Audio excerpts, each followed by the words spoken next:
Willkommen zurück zu einer neuen King Conversation Episode nach all dieser Zeit. Und heute wieder mal ein Buch, das wir uns anschauen werden. Nur kein Buch, das sich irgendwie auf Männlichkeit richtet, wie bisher, sondern The Rape of Nanking. Der Zweite Weltkrieg hat im Pazifik vorher angefangen, als das in Europa der Fall war. In Europa war das der klassische Beginn vom Zweiten Weltkrieg, der 1. September 1945, als Hitler seine Armee in Polen einmarschiert ist. In Ostasien ist das schon viel früher der Fall gewesen, da Japan mit China schon zuvor Konflikte hatte. Unter anderem ist das Massaker von Nanking sehr bekannt. Gut, und dann kannst du dich fragen, okay, warum kommt jetzt auf einmal so ein Thema dran, anstatt jetzt eben etwas, das mit Männlichkeit zu tun hat. Und der Grund für ist, dass ich betonen will, wie klein unsere Probleme doch eigentlich sind, wo wir denken, dass sie eigentlich so groß wären und dass es uns eigentlich gut geht, sogar sehr gut geht und einfach auch das Leben oder am Leben mit Demut begegnen.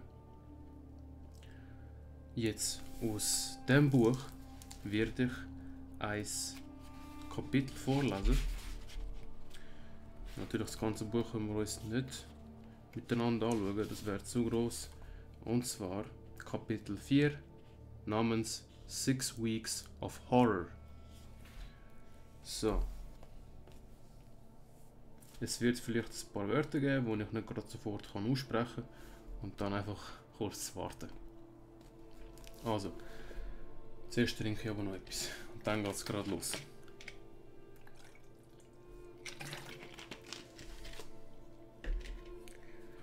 Okay, das wird jetzt sehr brutal. Ich weiß noch, ob ich das in den öffentlichen Verkehrsmitteln gelesen habe. Mein Gott. Also, Chapter 4. 6 Weeks of Horror.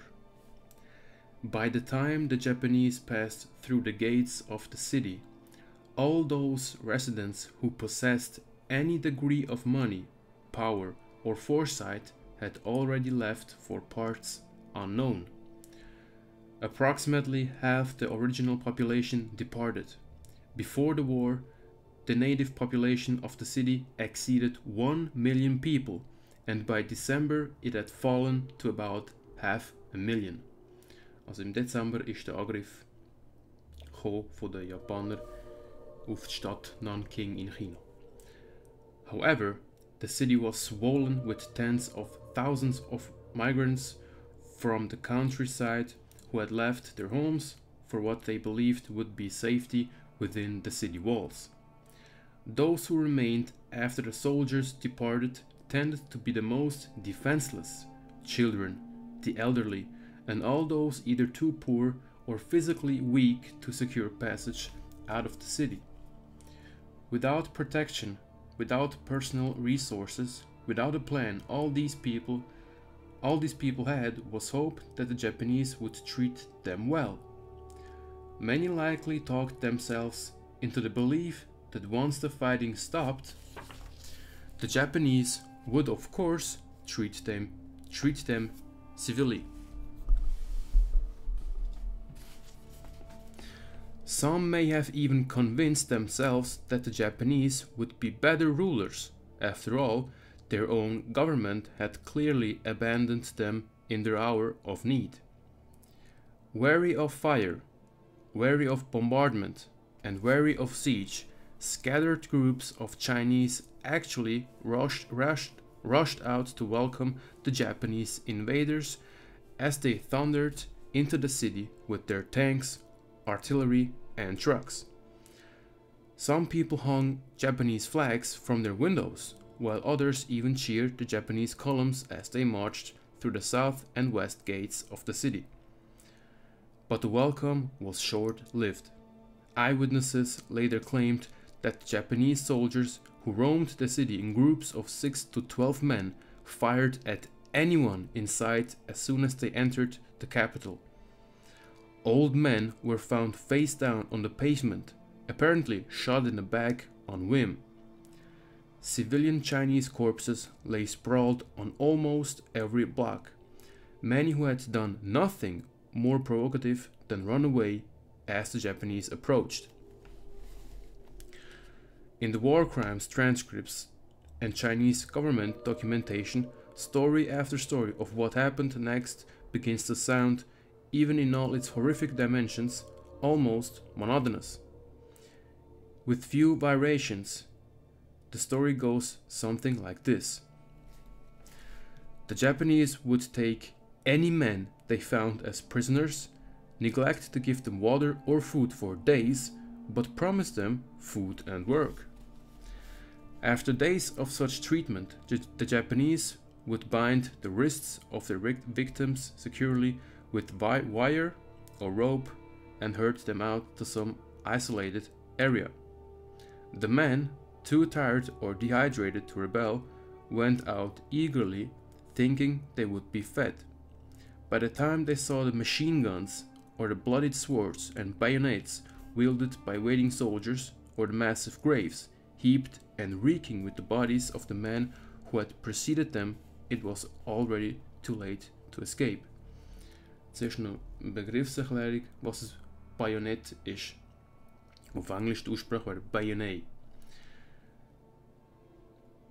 Ältere Gewehre haben am Schluss von ihrem Lauf etwa 20 cm Dolch noch angefügt gehabt.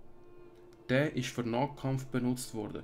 Das heißt, wenn sich zwei Gegner begegnet sind, nahkampfmäßig, hast du mit dem können kämpfen. Du hast dein Gewehr in der Hand gehabt und am Schluss ragt etwa ein 20 cm Dolch, sehr scharfer Dolch raus, mit dem du deinen Gegner kannst erstechen.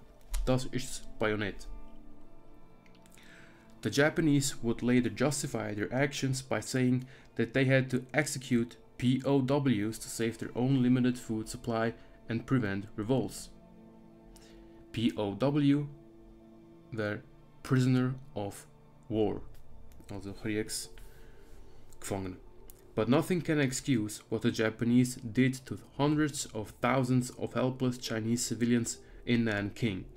They had no weapons and were in no position to immunity. Not all Chinese, of course, submitted easily to extermination in Nanking. The rape of Nanking is a story not only of mass victimization, but of individual strength and courage. There were men who clawed their way out of shallow graves or clung to reeds for hours in the icy Yangtze River, or lay buried for days under the corpses of friends before dragging their bullet-ridden bodies to the hospital, sustained only by a tenacious will to survive. There were women who hid in holes or in ditches for weeks, or ran through burning houses to rescue their babies. Many of these survivors later gave their stories to reporters and historians, or testified at the war crimes trials held in Nanking and Tokyo after the defeat of Japan. When interviewing several of them during the summer of 1995, I learned that many of the Chinese victims of the Japanese were apparently murdered for no other reason than pleasure. Such was the observation of Tang Xunsang, now in his 80s, a Nanking resident who had miraculously survived a Japanese killing contest back in 1937.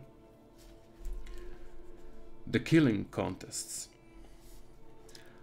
Unlike thousands of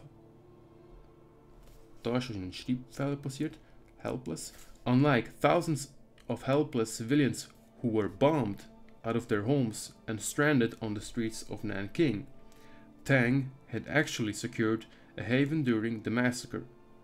Then, a 25-year-old shoemaker's apprentice, Tang hid in the home of two fellow apprentices on Chaomengko, a tiny street in the northern part of the city.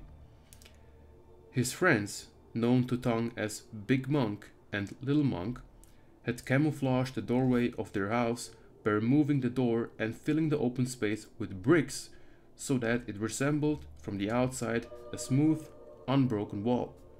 For hours they sat on the dirt floor of the house, listening to the screams and gunshots outside. Tang's problem began when he experienced a sudden urge to see a Japanese soldier with his own eyes. All his life he had heard that the Japanese looked like the Chinese, but never having been to Japan, he had been unable to verify this. Here was a golden opportunity to see for himself. Tang tried to suppress his curiosity, but finally succumbed to it. He asked his friends to remove the bricks from the doorway to let him out. Not surprisingly, his friends pleaded with Tang not to go, warning him that the Japanese would kill him if they caught him wandering around outdoors. But Tang was not so easily dissuaded. Big Monk and Little Monk argued with him at length, but finally gave up trying to change his mind. Risking their own safety, they removed the bricks from the door and let Tang out. As soon as Tang stepped outside, he began to regret it. A scene of almost surreal horror gripped him. He saw the bodies of men and women, even the bodies of small children and the elderly, crumpled before him in the streets. Most had been stabbed or bayoneted to death. Blood was splattered everywhere. Tang recalled of that horrible afternoon, as if the heavens had been raining blood. Then Tang saw another Chinese person in the street and, behind him, a group of 8 or 9 Japanese approaching in the distance. Instinctively, Tang and the stranger jumped into a nearby rubbish bin, heaping straw and paper over their heads. They shivered from cold and fear, causing the sides of the bin to shiver with them. Suddenly, the straw was knocked away. A Japanese soldier hovered overhead, glaring at them, and before Tang quite knew what was happening, the soldier had decapitated the person next to him with his sword. Also decapitated heißt köpft. Blood gushed from the victim's neck as the soldier reached down and seized the head as a trophy. I was too frightened to even move or think, Tang remembered. I thought of my family and knew that if I died here, they would never know what happened to me. Then a Chinese voice ordered Tang out. Gun Chu Lai, roll out, exclaimed a Chinese man whom Tang suspected was a traitor for the Japanese. Gun Chu Lai, or I'll kill you. Tang crawled out of the trash bin. Seeing a ditch by the road, he wondered whether he should fling himself into it and attempt an escape, but found that he was too frightened even to move his legs. Then he saw a group of Japanese soldiers herding hundreds of Chinese people down the street. Tang was ordered to join them. As he marched next to the other prisoners, he saw corpses sprawled on both sides of the streets, something that made him feel so wretched he almost welcomed death.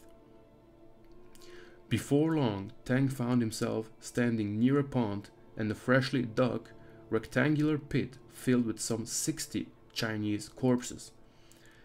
As soon as I saw the newly dug pit, I thought they might either bury us alive or kill us on the spot. I was too frightened to move, so I stood there motionless. It suddenly occurred to me to jump into the pit, but then I saw 2 Japanese military wolf dogs eating the corpses. The Japanese ordered Tang and the other prisoners to line up in rows on each side of the mass grave. He stood in one closest to the edge. 9 Japanese soldiers waited nearby, soldiers who presented an imposing sight to Tang with their yellow uniforms, star-studded caps, and shiny bayonets and rifles. At such proximity, Tang could see that the Japanese man really did resemble Chinese men, although at this point he was too frightened to care. Then, to Tang's horror, a competition began among the soldiers. A competition to determine who could kill the fastest. As one soldier stood sentinel with a machine gun, ready to mow down anyone who tried to bolt, the 8 other soldiers split up into pairs to form 4 separate teams. In each team, one soldier beheaded prisoners with a sword, while the other picked up heads and tossed them aside in a pile. The prisoners stood frozen in silence and terror as their countrymen dropped one by one. "Kill and count, kill and count," Tang said, remembering the speed of the slaughter. The Japanese were laughing. One even took photographs. There was no sign of remorse at all. A deep sorrow filled Tang. There was no place to run. I was prepared to die. It saddened him to think that his family and loved ones would never find out what happened to him. Lost in such thoughts, Tang snapped back to reality when the commotion started.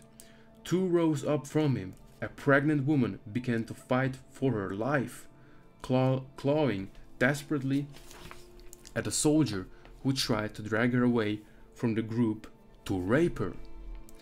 Nobody helped her, and in the end the soldier killed her, ripping open her belly with his bayonet and jerking out not only her intestines, but a screaming fetus. That, Tang believes, should have been the moment for them all to rebel, to do something, to fight back and try to kill the soldiers, even if they all died in the process. But even though the Chinese prisoners greatly outnumbered their Japanese tormentors and might have been able to overwhelm them, no one moved. Everyone remained eerily docile. Sad to say, of all the people around the pit, Tang remembers only the pregnant woman showing the slightest bit of courage. Soon, a sword-wielding Japanese soldier worked his way closer to Tang until he was only 1 row up from him. Then Tang had a stroke of luck, which was nothing short of a miracle. When the soldier decapitated the man directly in front of Tang, the victim's body fell against Tang's shoulder. In keeping with the corpse's momentum, Tang also toppled backwards and dropped, together with the body, into the pit. No one noticed. Tang ducked his head under the corpse's clothing. His ploy would have never worked had the Japanese stuck with their original game of decapitation. In the beginning, the soldiers used the heads of their victims to keep score, but later, to save time, they killed prisoners not by lopping off heads, but by slashing throats. That is what saved Tang, the fact that dozens of bodies were piling up in the pit with their heads intact. The killing spree lasted for about an hour. While Tang lay still, feigning death, the Japanese pushed the rest of the bodies on top of him. Then, as Tang recalls, most of the soldiers left the scene except for one who thrust his bayonet into the mass grave repeatedly to make sure everyone was dead. Tang suffered 5 bayonet wounds without a scream and then fainted. Dus ja, zo kras. Einer, der jetzt rumläuft, um zu schauen, ob alle wirklich tot sind, tut alle Leichen nochmal mit dem Bajonett erstechen und der noch lebt,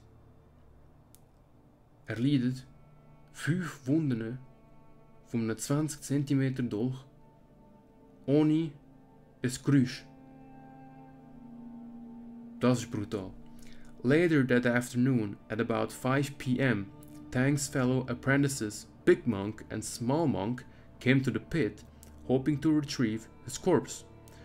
Through a crack in the brick wall of their house, they had seen the Japanese herd Tang and the others away and assumed that he was now dead with all the others. But when they found Tang moving under the heap of bodies, they pulled him out immediately and ushered him back to the house. Out of the hundreds of people killed that day during the competition, Tang was the only survivor.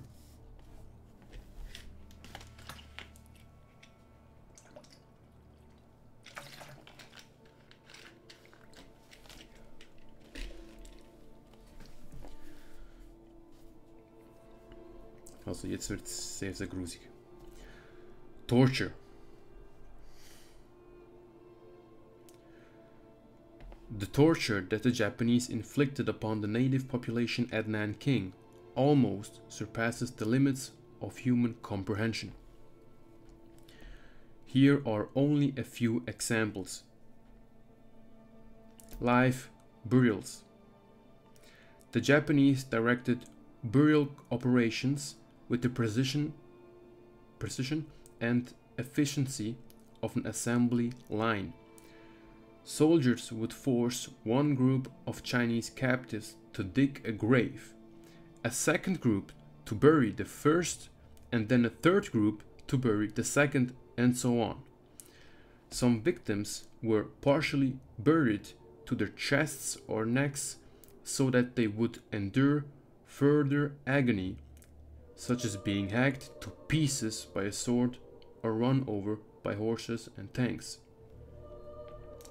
Also nochmal, dass so ein paar sind nicht komplett bis zum Kopf begraben worden, sondern zum Beispiel nur bis da zum Beispiel oder halt bis zum Kopf. Wo halt ja ab der Brust bis zum Kopf alles rausgeragt hat aus der Erde oder nur der Kopf und dann halt die japanischen Soldaten mit denen die horrende Spiele gemacht haben, wie irgendwie komplett zerschneiden mit dem Schwert oder überfahren mit dem Panzer. Mutilation. The Japanese not only disemboweled, decapitated and dismembered the victims, but performed more excruciating varieties of torture. Throughout the city, they nailed prisoners to wooden boards and ran over them with tanks, crucified them to trees and electrical posts, carved long strips of flesh from them, and used them for bayonet practice. Moment kurz. Jetzt habe ich ja gerade vorgelesen, and used them for bayonet practices.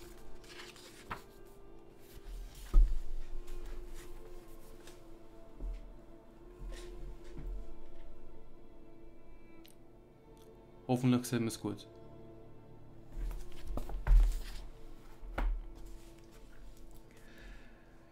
At least 100 men reportedly had their eyes gouged out and their noses and ears hacked off before being set on fire.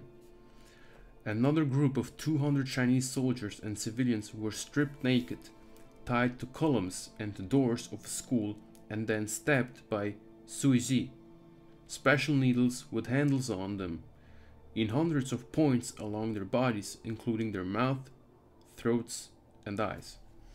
Ich bin das mal anschauen, das Juiji. Das ist tatsächlich etwa auch eine 20 cm lange Nadel mit einem Griff dran. Da kannst du schlimme Sachen damit machen. Ich weiß nicht, für was es ursprünglich gedacht war, als ja, irgendein Werkzeug. Aber auch für das ist es leider gebraucht worden.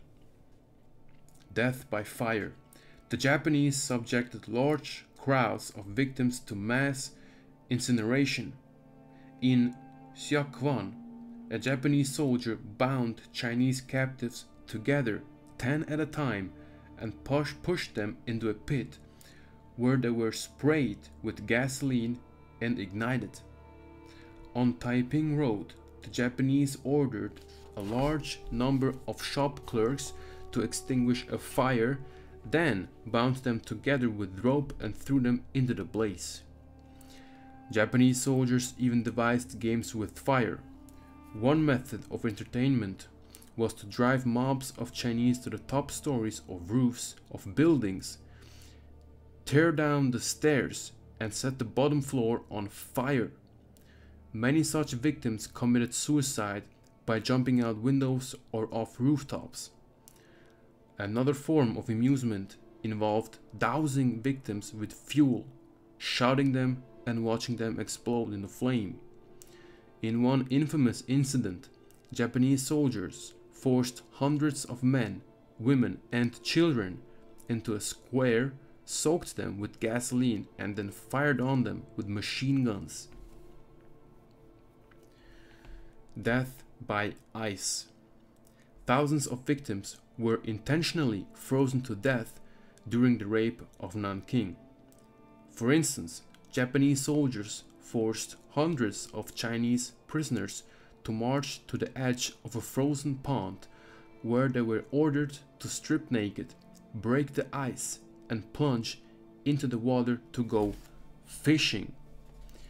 Their bodies hardened into floating targets that were immediately riddled with Japanese bullets. In another incident, the Japanese tied up a group of refugees, flung them into a shallow pond, and bombarded them with hand grenades, causing an explosive shower of blood and flesh. Death by dogs. One diabolical means of torture was to bury victims to their waist and watch them get ripped apart by German shepherds.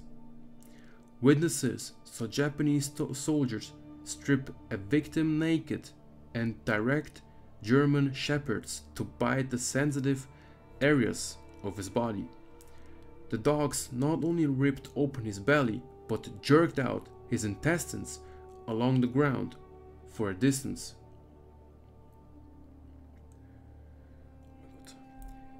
The incidents mentioned above are only a fraction of the methods that the Japanese used to torment their victims.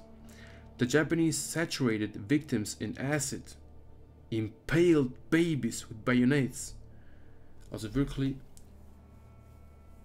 wie irgendwie du, wenn du irgendwie Krawette tust auf diesen Spieß entlang stecken, sind Babys auf den Bayonets entlang gesteckt worden. Hung people by their tongues. One Japanese reporter who later investigated the rape of Nanking learned that at least one Japanese soldier tore the heart and liver out of a Chinese victim to eat them. Even genitals, apparently, were consumed. A Chinese soldier who escaped from Japanese custody saw several dead people in the streets with their penises cut off. He was later told that the penises were sold to Japanese customers who believed that eating them would increase virility.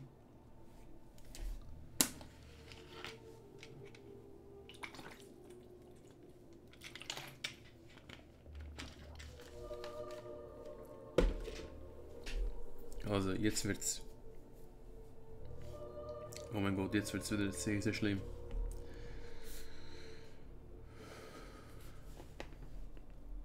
Oh, das wird jetzt so schlimm.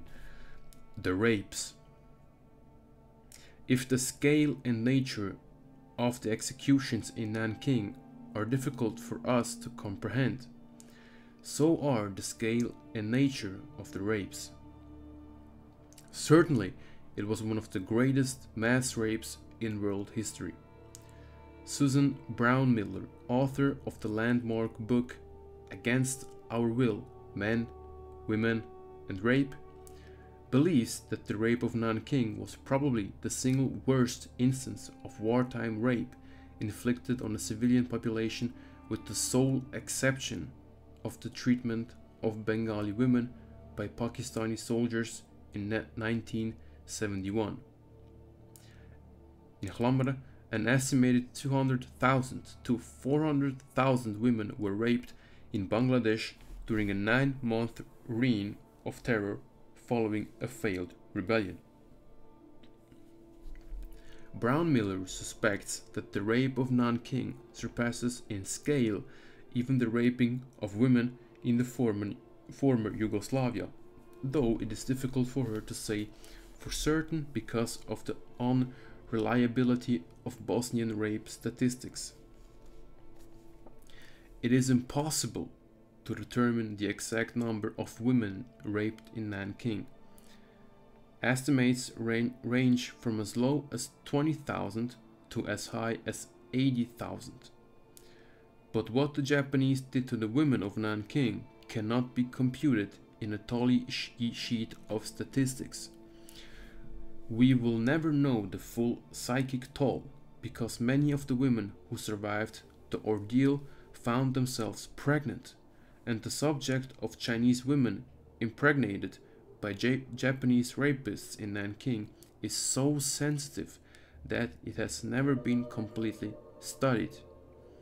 To my knowledge, and to the knowledge of the Chinese, historians and officials at the memorial hall erected in memory of the Nanking massacre, not a single Chinese woman has to this day, Stand 1995, wo das Buch rausgekommen ist, come forward to admit that their child was the result of rape. Many such children were secretly killed. According to an American sociologist in the city at the time of the massacre, numerous half-Japanese children were choked or drowned at birth. One can only guess at the guilt, shame, and self-loathing that Chinese women endured when they faced the choice of raising a child they could not love or committing infanticide. Also Infantizid, eben ein Kind töten. Oder glaube ich, ein Baby sogar. No doubt, many women could not make that choice. Between 1937 and 1938, a German diplomat reported that uncounted Chinese women were taking their own lives by flinging themselves into the Yangtze River.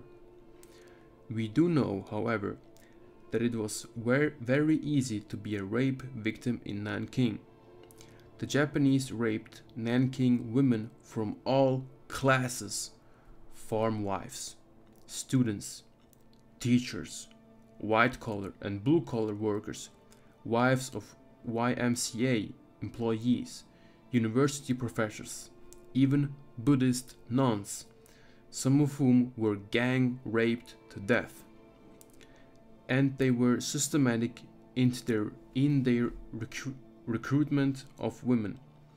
In Nanking, Japanese soldiers searched for them constantly as they looted homes and dragged men off for execution. Some actually conducted door-to-door searches, demanding money and hua gu nyang, young girls. This posed a terrible dilemma for the city's young women, who were not sure whether to remain at home or to seek refuge in the International Safety Zone, the neutral territory guarded by Americans and Europeans. If they stayed in their houses, they ran the risk of being raped in front of their families. But if they left home in search of the safety zone, they ran the risk of being captured by the Japanese in the streets. Traps lay everywhere for the Nanking women.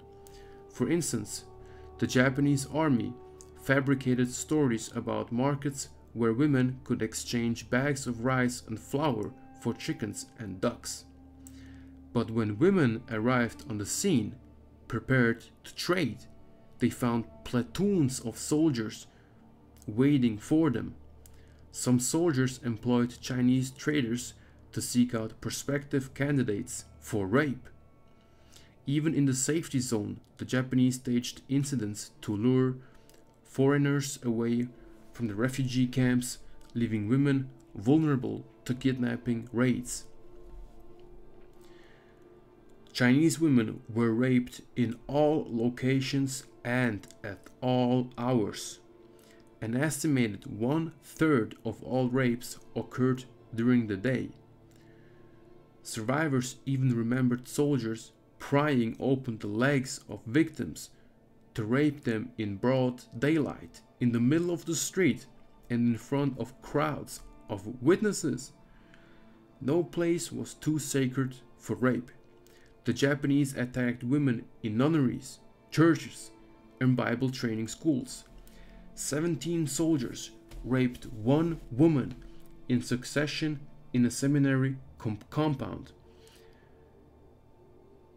Every day, 24 hours a day, the Dagong daily newspapers testified of the great rape of Nanking. There was not 1 hour when an innocent woman was not being dragged off somewhere by a Japanese soldier. Old age was no concern to the Japanese. Matrons, grandmothers, and great-grandmothers endured repeated sexual assaults. A Japanese soldier who raped a woman of 60 was ordered to clean the penis by her mouth.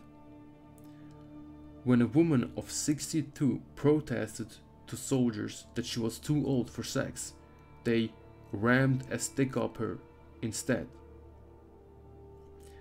Many women in their 80s were raped to death, and at least one woman in that age group was shot and killed because she refused a Japanese soldier's advances. If the Japanese treatment of old women was terrible, their treatment of young children was unthinkable.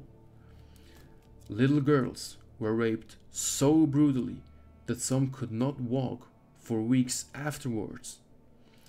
Many required surgery, others died. Chinese witnesses saw Japanese rape girls under 10 years of age in the streets and then slashed them in half by sword.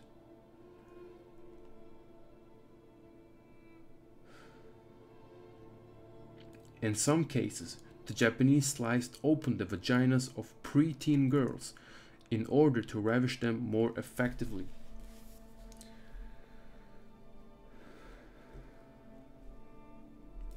Even advanced stages of pregnancy did not render women immune to assault. The Japanese violated many who were about to go into labor, were in labor, or who had given birth only a few days earlier. One victim who was 9 months pregnant, when raped, suffered not only stillbirth but a complete mental collapse. At least one pregnant woman was kicked to death. Still more gruesome was the treatment allotted to some of the unborn children of these women. After gang rape, Japanese soldiers sometimes slashed open the bellies of pregnant women and ripped out the fetuses for amusement. Oh my god.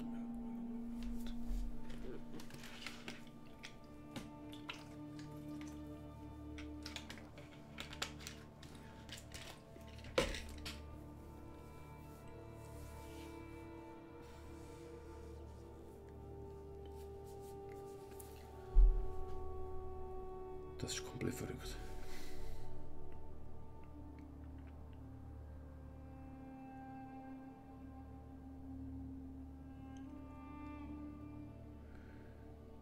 The rape of women frequently accompanied the slaughter of entire families. One of the most notorious stories of such a slaughter was recorded in detail by American and European missionaries in Nanking. On December 13th, 1937, 30 Japanese soldiers came to the Chinese home at 5 Xinglukao in the southeastern part of Nanking. They killed the landlord when he opened the door, and then Mr. Xia, a tenant who had fallen to his knees to beg them not to kill anyone else. When the landlord's wife asked why they murdered her husband, they shot her dead. The Japanese then dragged Mrs. Xia from under the table in the guest hall where she had tried to hide with her 1-year-old baby. They stripped her, raped her, then bayoneted her in the chest when they were finished. The soldiers thrust a perfume bottle in her vagina and also killed the baby by bayonet.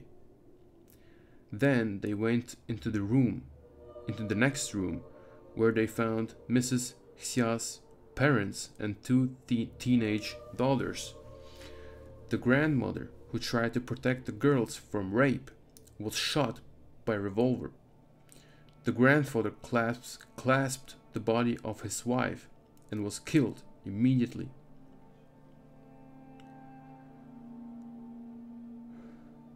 The soldiers then stripped the girls and took turns raping them. The 16-year-old by 2 or 3 men, the 14-year-old by 3. The Japanese not only stabbed the older girl to death after raping her, but rammed a bamboo cane into her vagina. The younger one was simply bayoneted and spared the horrible treatment meted out to her sister and mother, a foreigner later wrote of the scene. The soldiers also bayoneted another sister, aged 8, when she hid with her 4-year-old sister under the blankets of a bed. The 4-year-old remained under the blankets so long she nearly suffocated. She was to endure brain damage for the rest of her life from the lack of oxygen.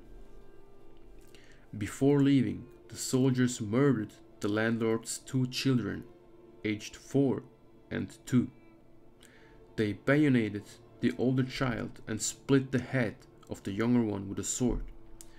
When it was safe to emerge, the 8-year-old survivor, who had been hiding under the blankets, crawled to the next room where she lay beside the body of her mother. Together with her 4-year-old sister, they lived for 14 days on rice crusts that their mother had prepared before the siege. Oh mein Gott, das ist so fucking verrückt. Stell dir vor, versteckst dich. Schau, so krass jetzt das auch nur sein könnte. Die Vorstellung, mach sie bitte durch. Damit du siehst und verstehst, was die Menschen da durchgemacht haben, gang bitte das Gedankenexperiment wirklich mal durch. Stell dir vor, du bist irgendwo in deinem Haus versteckt. Du hörst Geschreie, wie deine ganze Familie umgebracht wird, mit brutalsten Methoden. Babys, die erdolcht werden, andere, die erschossen werden, Frauen, die vergewaltigt werden, und dann du alleine. Sobald die draussen sind, die Soldaten, kommst du aus deinem Versteck raus und du siehst, jetzt mach's bitte durch. Du siehst all deine Familie tot.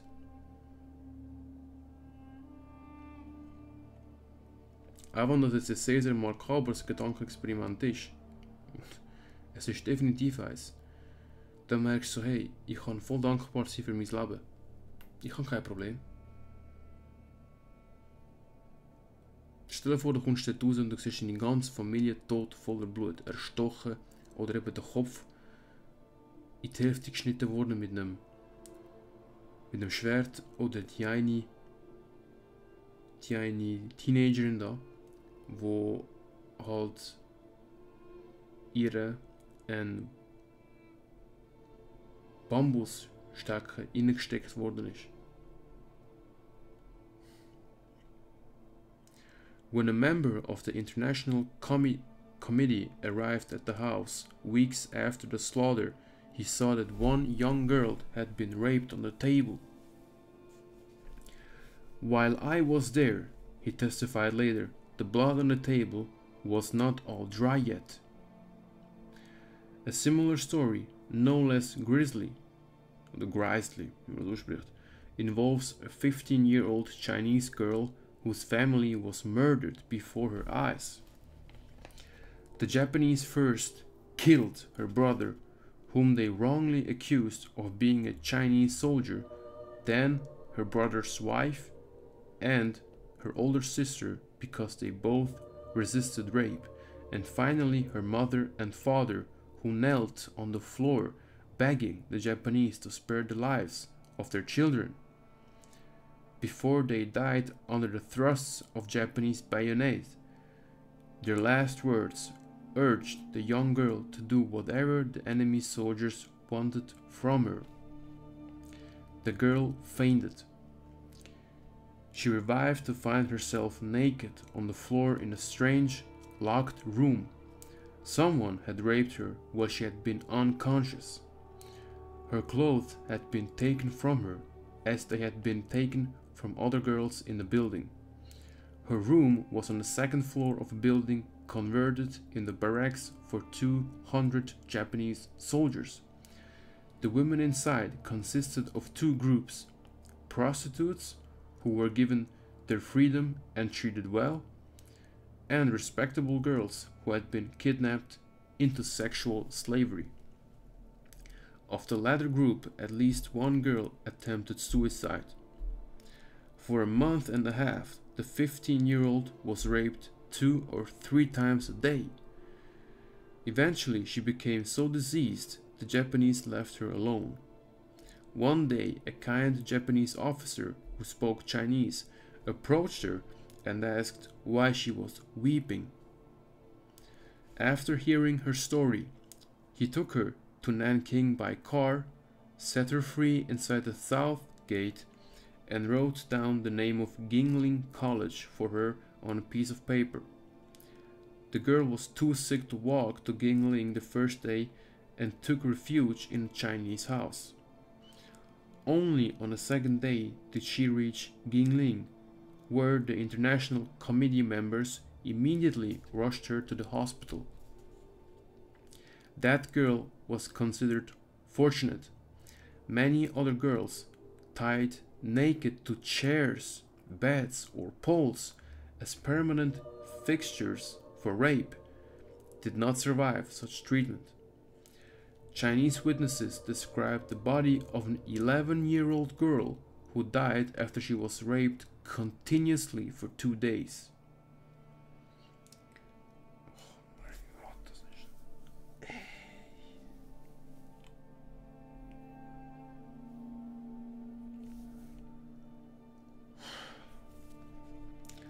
According to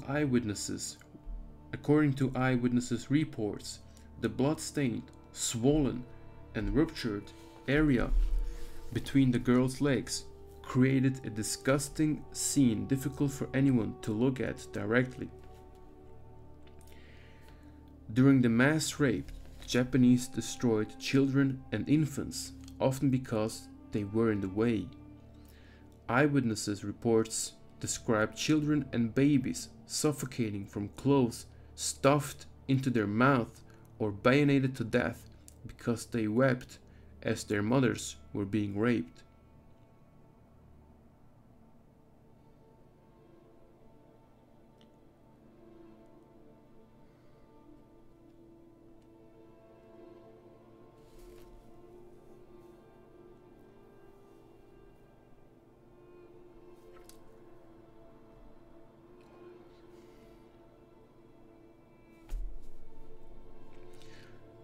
American and European observers of the rape of Nanking recorded numerous entries like this one.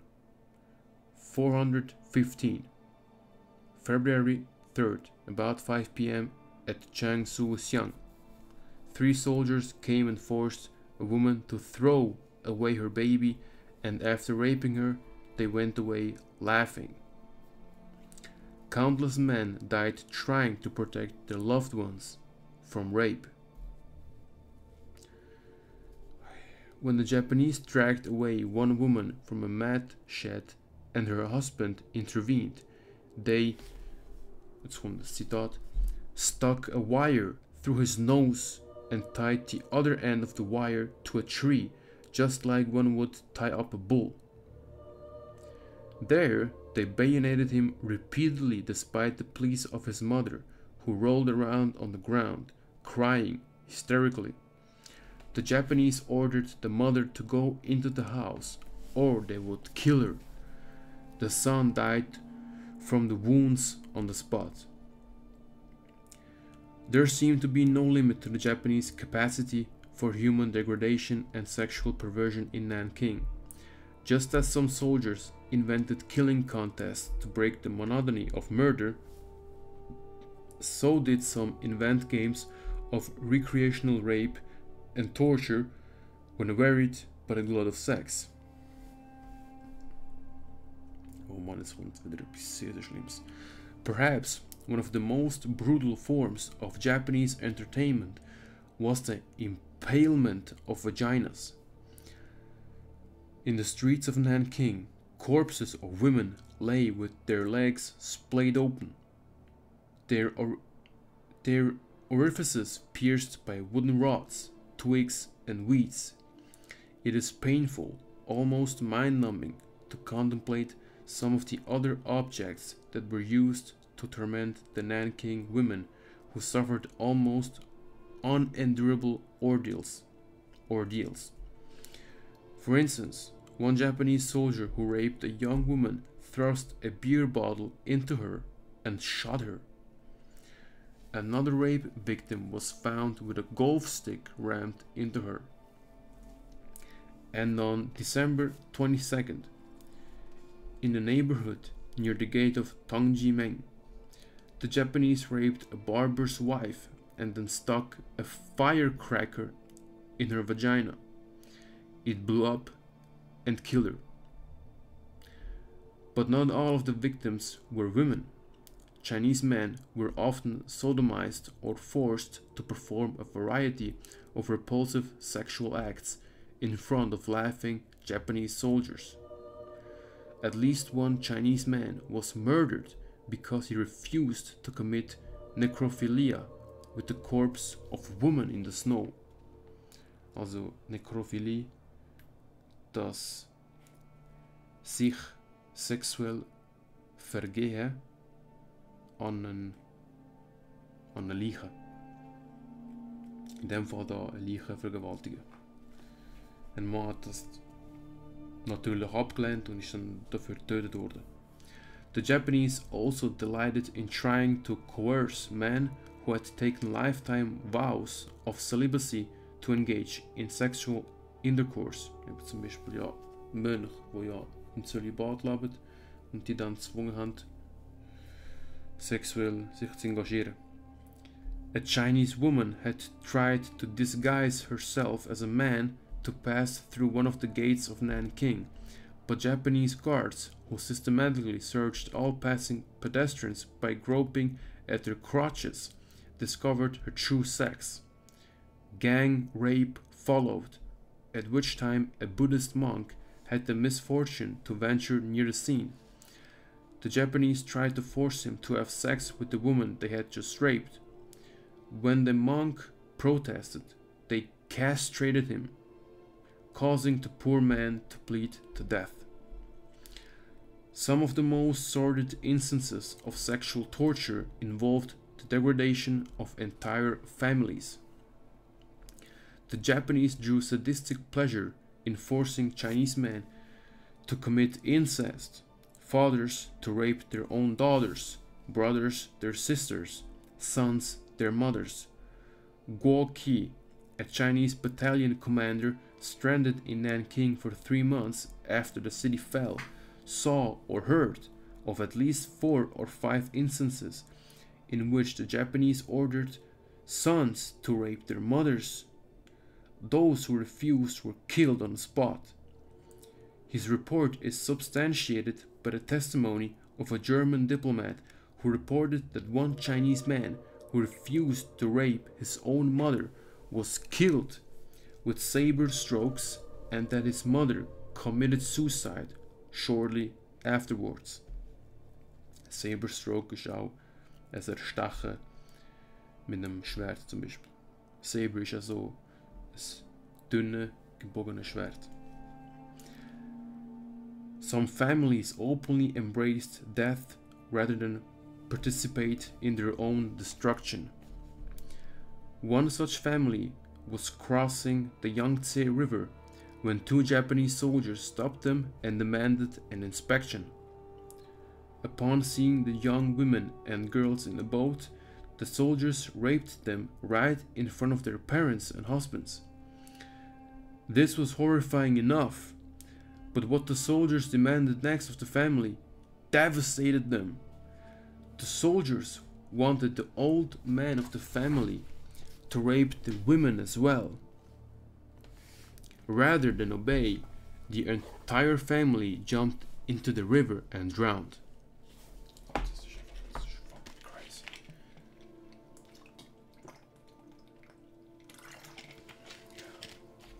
Hey, zum Glück geht es nicht mehr lang, weil es ist einfach wirklich brutal. But once women were caught by Japanese soldiers, there was little hope for them, for most were killed immediately after rape. But not all women submitted easily. Many were able to hide from the Japanese for months in fuel stacks, under piles of grass or straw, in pig pens, on boats, in deserted houses. In the countryside, women hid in covered holes in the earth. Holes that Japanese soldiers tried to discover by stamping on the ground. One Buddhist nun and a little girl avoided rape and murder because they lay still in a ditch filled with bodies and feigned death for 5 days. Der Mut und das ist brutal. Die Willenskraft, extrem. Women eluded rape using a variety of methods. Some used disguise, rubbing soot on their faces to appear old and diseased, or shaving their heads to pass themselves off as men. One clever young woman disguised herself as an old woman, hobbling about on a cane, and even borrowing a little boy of 6 to carry on her back until she safely entered the safety zone at the Gingling College. Others feigned sickness, such as a woman who told Japanese soldiers she had given birth to a dead child 4 days before. Another woman took the advice of a Chinese captive to force her finger down her throat and vomit several times. Some escaped by sheer quickness, ducking in and out of crowds, climbing over walls, with the Japanese in hot pursuit. One girl barely avoided assault by tripping up a Japanese soldier on the 3rd floor of a house and sliding down a bamboo pole that a Chinese man propped up for her from the garden. Once caught, women who struggled faced the possibility of torture as a warning to others who dared to resist the Japanese.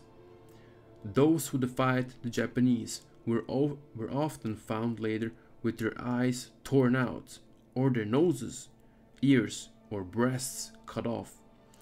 Few women dared fight their assailants, but there were scattered accounts of resistance.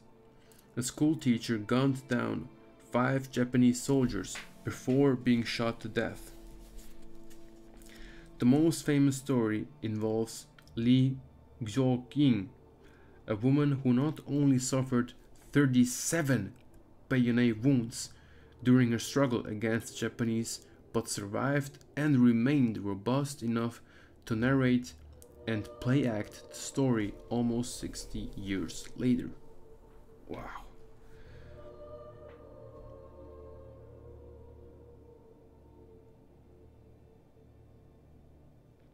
In 1937, 18-year-old Li Xuying was the bride of a military technician. When the government evacuated the capital, her husband left Nanking on the top of a train packed with Chinese soldiers. Li stayed behind because she was 6 to 7 months pregnant and believed it was dangerous in her condition to board a crowded train. Like many other Chinese civilians in Nanking, Li and her father fled into the foreign-run safety zone. They hid in the basement of an elementary school that had been converted into a refugee camp. But this camp, like others in the zone, was subject to repeated Japanese inspections and invasions. On December 18th, a group of Japanese soldiers broke in and dragged the young man out of the school. The following morning, they returned for the women. Fearful of what the Japanese would do to a pregnant housewife, Li made an impulsive decision. She tried to kill herself by slamming her head against the basement wall. When she regained consciousness, she found herself lying on a small canvas cot on the floor of the basement.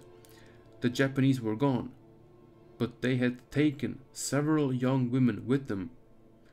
Wild thoughts raced through Li's head while she lay in the daze of the cot. If she ran after the building, she might be throwing herself at the Japanese rapists. But if she did nothing and waited, they would probably come back for her. Li decided to stay. If the Japanese did not return, all would be well and good. But if they did, she would fight them to the death. She would rather die, she told herself, than be raped by the Japanese. Soon she heard the heavy footsteps of 3 Japanese soldiers coming down the stairs. Dat is wie met een film. 2 of them seized a couple of women and dragged them screaming out of the room. The one who remained eyed Li intently as she lay immobile on the cot. Someone told him Li was sick, and he responded by kicking all the other people out of the room into the corridor. Slowly the soldier walked back and forth, appraising her. Suddenly, before he quite realized what was happening, she made her move. She jumped from the cot, snatched his bayonet from his belt, and flung her back against the wall. He panicked, Li recalled. He never thought a woman would fight back. He seized her wrist that held the bayonet, but Li clutched his collar with her free hand and bit his arm with all her might. Even though the soldier wore full battle gear and Li wore only a cotton chipao, which impeded movement, she put up a good fight. The 2 of them grappled and kicked until the soldier found himself overwhelmed and screamed for help. Bitch, what a pussy. The other soldiers ran in, no doubt incredulous at what they saw. They lunged toward her with their bayonets, but failed to stab her effectively because their comrade was in the way.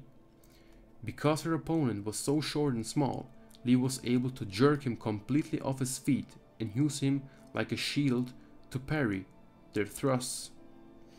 But then the soldiers aimed their bayonets at her head, slashing her face with their blades and knocking out her teeth. Her mouth was filled with blood, which she spit into their eyes. Blood was on the walls, on the bed, on the floor, everywhere, Li remembered. I had no fear in my mind. I was furious. My only thought was to fight and kill them. Finally, a soldier plunged his bayonet into her belly and everything went black for her. The soldiers left her for dead. When Li's body was brought before her father, he could not sense any breath coming from her and assumed the worst. He asked someone to carry her behind the school and to dig a pit for her grave. Fortunately, someone noticed before the burial that Li was still breathing and that bubbles of blood foamed from her mouth. Friends immediately rushed Lee to Nanking University Hospital, where doctors stitched up her 37 bayonet wounds. While unconscious, she miscarried that evening. Word of Lee's fight somehow reached her husband, who immediately asked the military for 3 months' leave and borrowed money to get back to Nanking. In August 1938, he returned and found his wife with her face swollen and cross-hatched with scars, and her newly shorn hair grown from her head like bristles. Lee would suffer both pain and embarrassment from her wounds for the rest of her life. Mucus, also so Nasenschleim, allgemein Schleim, wo sich da in der Nase und in der Kehle bildet. Mucus leaked from a gaping hole on the side of her nose, and tears ran down her eyes during bad weather of bouts of illness. Miraculously, although the Japanese had stabbed the whites of her eyes with their bayonets, Lee did not go blind. Oh, that's crazy. Every time she looked in the mirror, she saw the scars that reminded her of that terrible day, December 19th, 1938. Now, after 58 years, the wrinkles have covered the scars, she told me during my visit to her apartment in Nanking. But when I was young, the scars on my face were obvious and terrible. Lee believes it was the combination of her personality and unique family background that gave her the will to fight back. Unlike other Chinese women, typically taught at an early age to be submissive, she came from a family completely devoid of feminine influence. Her mother died when she was only 13, forcing Lee to grow up among men in a tough military family. Her father, brother, and uncles were either soldiers or policemen, and under their influence she became a tomboy. As a young girl, she also possessed a temper so short that her father dared not to teach her kung fu, no doubt out of fear that she would terrorize the other kids on the block. Almost 60 years later, surrounded by her numerous children and grandchildren, Lee had retained her health and passion for life, even her reputation for being ill-tempered. Her one regret, she said, was not learning kung fu from her father. Otherwise, she might have enjoyed the pleasure of killing all 3 of the Japanese soldiers that day.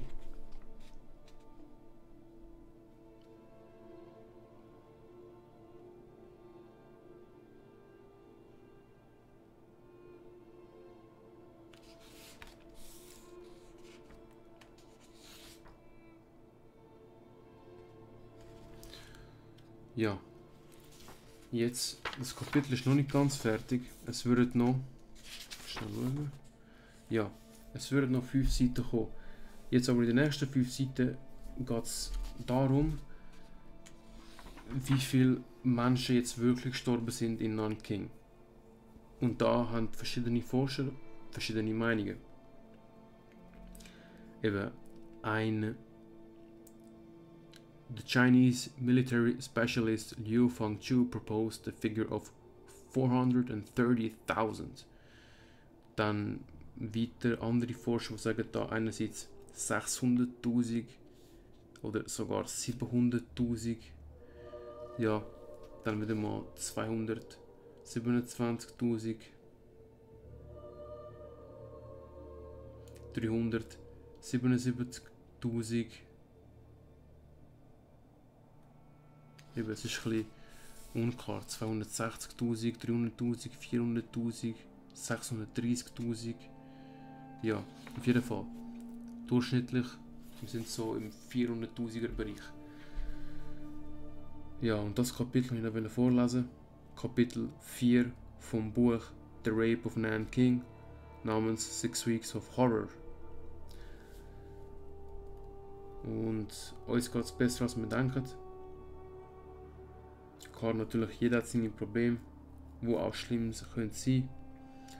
Doch sich einfach immer wieder daran erinnern, dass wir sehr dankbar sein können für unsere Situation. Und ja, definitiv weniger so schlimme Sachen, wenn überhaupt etwas Schlimmeres, als wenn du siehst, wie jeder von deiner Familie vor dir auf brutalste Weise umgebracht wird. Ja. Das war es für The Rape of Nanking. Mein Hals tut da ein bisschen weh von dem ganzen Reden. Und ja, kann ich mehr zu sagen.